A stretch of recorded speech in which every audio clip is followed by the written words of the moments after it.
Halo guys, jadi kali ini saya ingin membagikan vlog ketika saya mengikuti Jambore Nasional Klub Astronomi atau yang biasa disingkat sebagai Janaka tahun 2024. Ini adalah pelaksanaan Janaka offline yang kedua setelah sebelumnya pada tahun 2017. Dan sebenarnya ada Janaka online waktu itu karena pandemi, yaitu pada tahun 2020. Nah, Janaka kali ini dilaksanakan di Institut Teknologi Sumatera atau ITERA Lampung. Pada Janaka 2024 ini juga sama dilaksanakan selama 3 hari 2 malam. Hari pertama ada seminar terkait kolaborasi astronom profesional dan amatir dan peran komunitas astronomi dalam penerapan kebijakan keantariksaan Indonesia. Di hari yang kedua akan ada seminar terkait astrotourism begitu, disambung dengan workshop mengenai pemanfaatan teknologi IoT dalam astronomi untuk astronom amatir. Juga ada 3 workshop lain terkait pengkomunikasian astronomi kepada publik, terus kemudian teknik observasi astronomi, dan terakhir praktek pengamatan astronomi.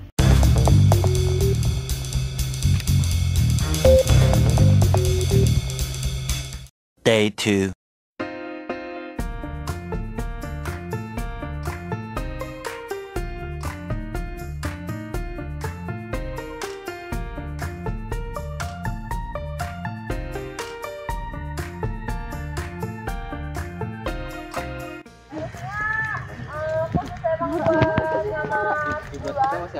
Kita pakai buat pengamatan hilal-hilal awal bulan sama akhir bulan. Di atas, pohonnya di bawah, jadi emang dibikin. Hilal kan di bawah. Biasanya nanti Ketinggian nggak sih? kalau pengamatan hilal nanti dipotong gitu. Oh, Supaya bisa diamankan. oh ini tebang dulu. Bisa kita lihat dia gerak, emang monitoring dari HP.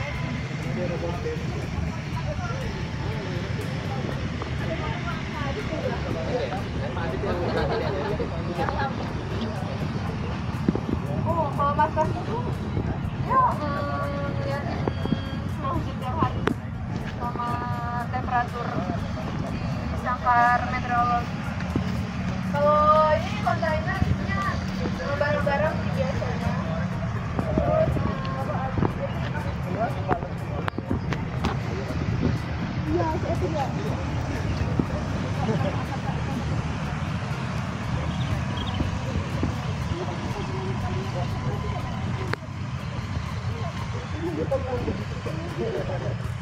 Pagi. Untuk membuktikan semangat kita akan lompat di Taman Alat. Jadi area seluas ini 2 hektar ini dinamakan Taman Alat MKG ITERA. Di sini ada alat-alat meteorologi, klimatologi dan geofisika, dan juga astronomi. Nah, kita OAIL itu numpang teleskop 1 di sini, namanya teleskop OJT ALTS. Oke, untuk kita membuktikan semangat, siap-siap semua, baris. Kita akan lompat ya dalam hitungan ketiga. 1, 2, 3, lompatlah sendiri. Saya tidak ingin. Oke, beneran. 1, 2, 3. Iya, semangat. Oke, teleskop ini adalah hibah dari pemerintah Arab Saudi, tapi tidak langsung. Jadi pemerintah Arab Saudi itu memberikan hibahnya kepada salah satu institusi di Indonesia pada tahun 2013. Nah, terus ya mereka bikin jaringan teleskop pemantau hilal di seluruh dunia. Rencananya itu ada 14 titik. Nah, kemudian ada satu perusahaan Jerman namanya Astelco, itu ada tulisannya Astelco System. Nah, itu diberi duit dari pemerintah Arab. Bikin 14 teleskop. Siap, bos. Sudah dibayar lunas. Ternyata pemerintahnya ganti kebijakan. Nah, jadi ya bikin teleskop. Teleskopnya udah dibayar. Udah di gudang, udah selesai. Belum dikirim. Nah, akhirnya pada tahun 2020, Pak Hakim, nanti pembicara kita itu yang waktu itu sebagai kepala OAIL mengusulkan bagaimana kalau ditaruh di ITERA. Ternyata mereka menyetujui. Nah, akhirnya dikirimlah ke sini. Sampai di sini itu tahun 2021. bulan November itu udah selesai kepasang. Nah, terus sejak saat itu aktif mengamati hilal. Jadi kita pengamatan hilal tidak hanya di 3 bulan yang biasanya diamati, tapi setiap akhir bulan Hijriah seperti itu. Dan kita ngamatnya santuy. Orang-orang nyeting teleskop terusnya udah ke setting. Nah, mungkin musuh kita cuma 2, yaitu pohon dan awan, gitu aja. Nah, karena ini tidak cukup tinggi, yaitu sudah lebih tinggi dari pohon, kita sudah minta untuk dipotong oleh tim lahan ITERA. Oke. Nah, teleskop ini sifatnya robotik, bisa kita kontrol ya dari manapun. Mungkin tadi requestnya Cak Teh bisa dikontrol dari Surabaya, bisa. Bisa dikontrol dari Jakarta, bisa. Karena ya sistemnya pakai remote desktop aja gitu. Kalian kan tahu kan remote desktop kan? Nah, kita kontrol pakai TeamViewer, AnyDesk atau VNC kayak gitu. Oke. Ada yang ditanyakan? Kalau nggak kita ke sangkar meteorologi. Ada yang ditanyakan? Nah, untuk apa kekhususan teleskop ini? Mereka dia ini memiliki baffle dan diafragma untuk menapis cahaya matahari yang biasanya di dekat hilal. Kan hilal sama matahari biasanya elongasi cuma 3 derajat. Masih yang diambil sekarang 8 derajat ya. Seperti itu. Nah, capek ngomong. Mari kita klik. Ada yang ditanyakan? Tidak ada, terima kasih. Kita lanjut ke sangkar meteorologi. Yuk kita going ke sana yuk. Pak Dirya silakan ke sini menjelaskan sangkar meteorologi.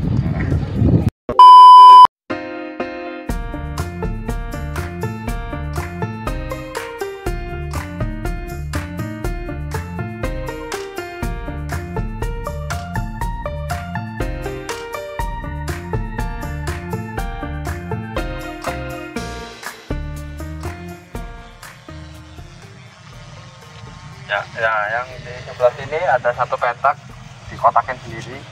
Itu ini adalah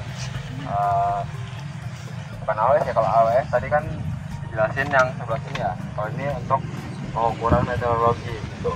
Jadi yang saya jelasin dari sebelah kanan ya ini ya. Yang kanan ini namanya AWS, Automatic Weather System. Jadi yang mengambil data setiap 5 menit itu mengirim data gitu. Jadi kalau mungkin pernah lihat cuaca di HP nih ya, keadaan sekian derajat, nah itu datanya HP diambil dari sini gitu. Jadi ini ada beberapa sensor dari yang paling atas aja deh. Itu ada yang muter-muter tuh kecepatan angin, terus dia kan ngarah ke angin ke kiri kanan, itu menunjukkan arah angin gitu. Nah terus turun dikit, yang ini ada solar panelnya, ya, jadi dia untuk ini daya listriknya. Terus yang bawahnya itu ada antena, tapi nggak dipakai. Jadi dulunya untuk menampilkan data ke gedung C yang kita kemarin itu ada datanya, cuma sekarang nggak dipakai gitu. Nah terus yang di bawah yang ada bentuknya kayak garis-garis sebelah kanan ini, itu namanya Stephenson Screen atau sangkar meteorologi. Itu untuk data kelembapan, suhu dan tekanan gitu. Nah terus sebelah kiri yang kayak bentuk kayak UFO, sederhana kelihatan ya, itu namanya piranometer. Piranometer untuk mengukur radiasi matahari. Jadi berapa tingkat radiasi satuannya buat per meter persegi gitu. Seberapa panas mataharinya itu gitu kan, kadang berawan, kadang enggak gitu. Yang kotak itu instrumennya gitu. Nah yang tadi sini sebelah kanan itu kan udah otomatis semua ya.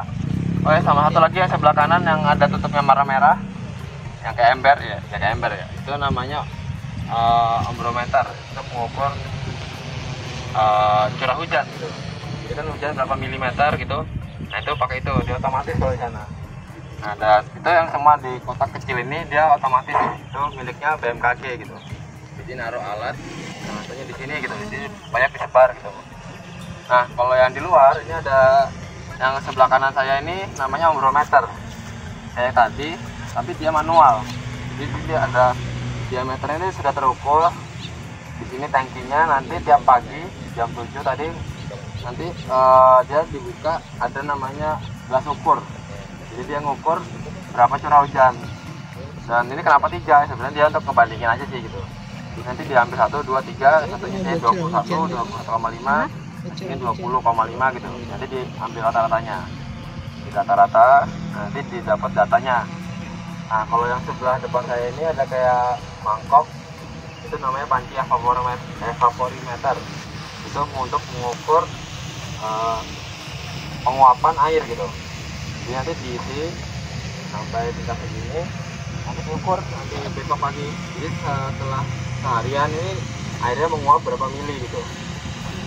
Jadi dia penguapan air lah gitu. Itu hubungannya dengan tadi tiranometer yang mengukur radiasi matahari. Kan semakin panas semakin penguapannya makin tinggi gitu. Nah, terus kalau yang sebelah kanan kayak sangkar burung, ya itu namanya sangkar meteorologi. Nah, ini digembok. Oh itu yang Itu isinya dalamnya ada termometer, ada 4 macam termometer itu mengukur namanya dew point sama suhu ruang gitu. Nah dia kenapa bentuknya gitu? Dia itu untuk merepresentasikan apa namanya suhu ruangan. Jadi bentuknya itu kayak kisi-kisi gitu ya. Jadi angin masuk, tapi cahaya matahari nggak bisa masuk gitu. Sama kayak yang di itu kecil bulat itu. Dia itu versi miniaturnya lah gitu. Kalau yang ini besarnya dan ada termometernya di dalam. Jadi tiap pagi juga ukur. Ini yang apa manual juga. Ya walaupun juga dipakai cuma untuk praktikum gitu. Kayak cara memakainya gitu ada ininya.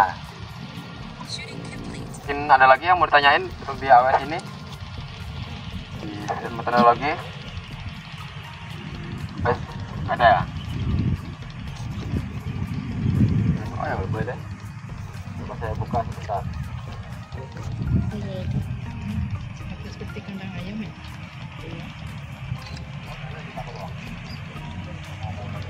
Wah, kalau mau lihat boleh sini, silahkan. Sebenarnya agak lupa ya ini air termometernya ada bola basah, bola kering. Ini ada yang pernah dengar di sini, ada yang pernah lihat dalamnya? Dicicak. Ya dicicak. Biasa orang rumah ini tadi. Ini gelas ukurnya untuk mengukur takaran air tadi. Jadi nanti di sana, di sini nanti langsung kelihatan berapa mili curah hujannya. Ya itu. Ini ada garisnya kecil banget sih dia. Dia karena pakai merkuri. Ya.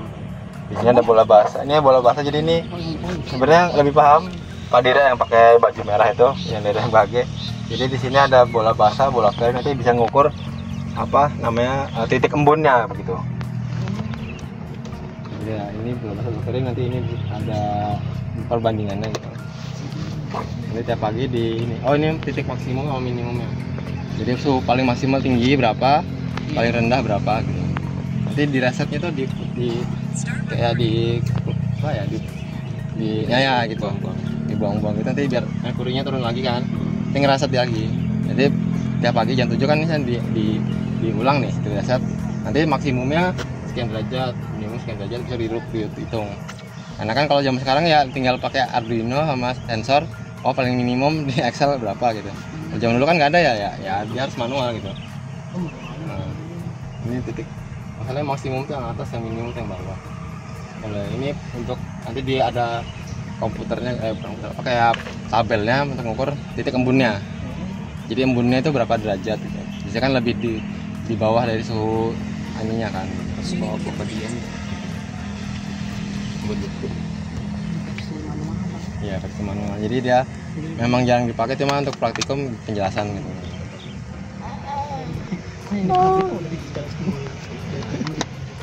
Oh ya, oh di KPK ada. Ya, datanya ini bisa kadang dibandingin sama yang ini. Gitu. Nah, makanya kalau yang ini dia setiap 5 menit. Dia tuh setiap 5 menit ngirim. Kalau ini setiap 1 menit ya, kayak 1 menit ya. 1 menit ngirim terus. Kalau ini enggak, jadi kan maksimum minimum sama titik embun ya saat itu gitu. Enggak bisa ini. Dia benar-benar maksimal. Terus kalau yang sebelah kanan ada warna biru, itu nama Inacors, itu kalau nggak salah untuk titik referensi geodesi. Geonesis itu kan ada GPS, kayak data satelit navigasi.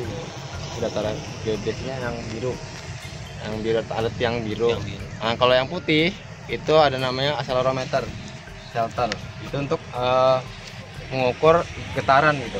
Ya sebenarnya gempa kan seismometer ya. Maka nama sensornya memang accelerometer gitu. Di situ ada alat kecil gitu biar stabil gitu. Jadi ditutup gitu. Nah itu ya gerakan tanah juga itu kan. Nah itu yang sebelah yang gedung putih gitu. Kayak bunker gitu. Itu namanya shelter. Jadi yang bertanya di sini ngomong di sini. Kalau nggak kita langsung ke kebun raya. Kebun raya. Ada yang foto-foto dulu. Foto-foto juga boleh gitu. Kalau mau main ini.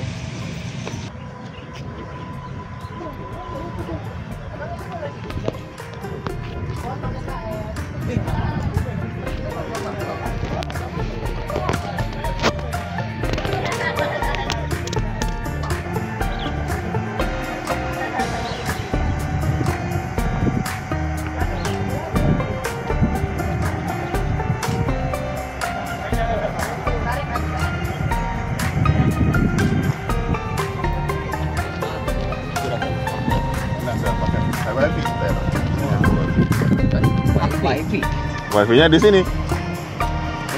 Bisa wifi Tera di sini.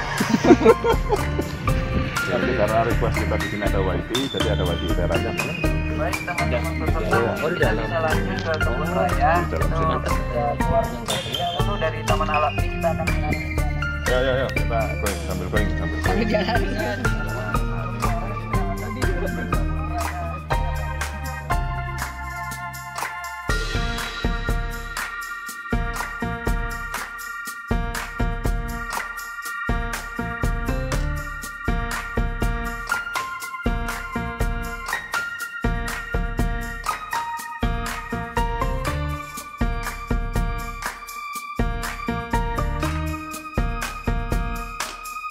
Ya, lari gak? Oke, kita sekarang bikin kelompok 3, masing-masing kelompok 3 sampai 4 orang. Nah, lombanya adalah cepet-cepetan ketemu titik tengah yang tadi ada Mas Yoga. Nah, nanti ada hadiahnya di akhir. Gitu ya. Untuk kelompok pertama boleh silakan 3 orang pertama dulu. 4 ini. Nah, oke, nanti kita selang sampai 15 detik. 1 2 3 4 5 6. Oke, sudah masuk. Langsung 1 kelompok kedua. Boleh, 4 orang. Lewat sini, Pak. Terbalik. Sana Mas. Ya, sini. Boleh. Oke. Sini agak jauh nanti. Nggak apa-apa. Tantangan. Jauh Mas. Jadi kita Wah, mantap. Lari gak sih?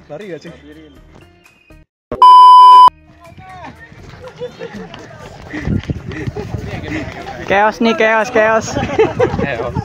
Zaini harusnya udah mau ke jalan tengah. Ini belum ada. Kamu juga belum ke tengah, Ga? Enggak keliling dulu.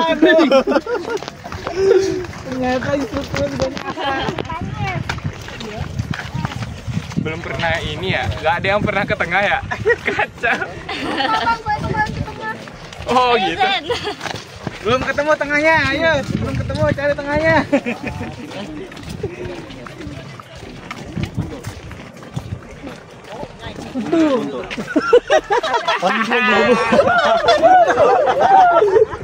Bentuk, guys.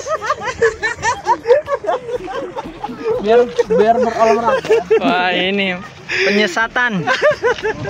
Many months later.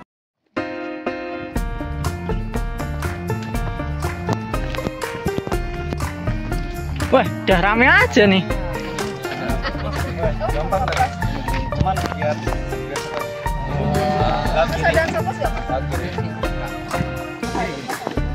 Mantap.